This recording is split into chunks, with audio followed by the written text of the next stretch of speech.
Sige, umpisa tayo sa simple.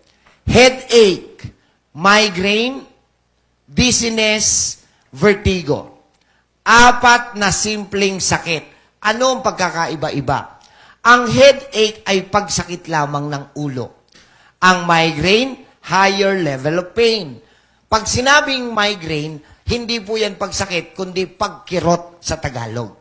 At kapag migraine, yung kirot po nanggagaling sa likod hanggang sa harap. Yun po ang migraine. Malinaw? Marami kasi dyan, sumakit lang yung ulo, may migraine ako. Pasosyal. Hindi naman alam ang spelling. Ang dizziness ay pagkahilo. Ang vertigo ay pagkawala sa balanse. Nakatayo ka lang, pero ang feeling mo, nagsusway-sway ka. Na off balance. Sa Tagalog, nalulula. Sa science, vertigo po yon.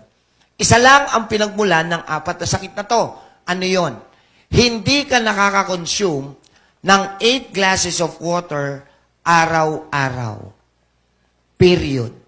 Ang tamang sukat ng isang basong tubig dapat ay 330 ml. Gusto niyo bang matutunan yan?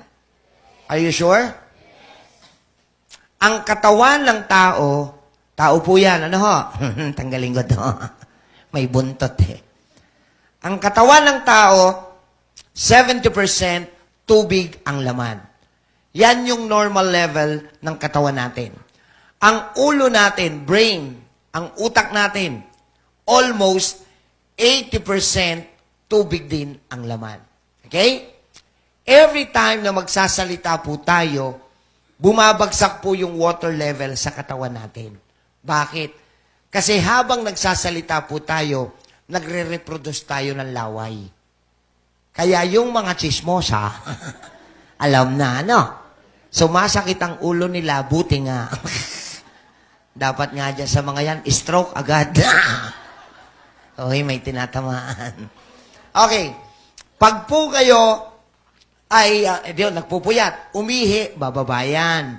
Dumumi, bababa. Pinawisan, bababa. Pero ang hindi alam ng marami, pag may bisyo po kayo, doble po ang nawawalang tubig sa loob ng katawan.